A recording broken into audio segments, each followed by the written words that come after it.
gördüm bunu, zəng elədim, dedim ki, bəs Gülkan xanım, bir toyumuz var, səni ora dəvət edirəm, amma xahiş edirəm, başqa bir şey olmasın da sonra yəni mən advayt olaram, mən pis olaram kimizə yanında.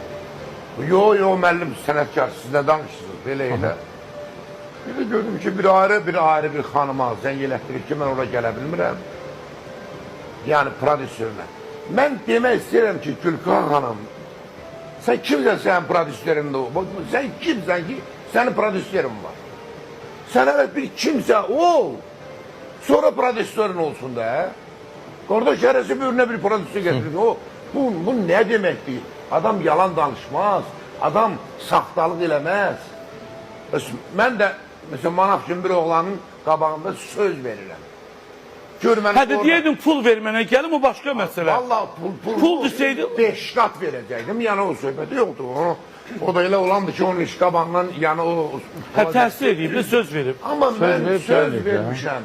Sən dünən çıxırsan ortalığa, düyünləri yalan satırsan, ayrı bir işin çıxan kimi bu birisini badvaid eləyirsən. Yəni var, tək oğlanlar deyil.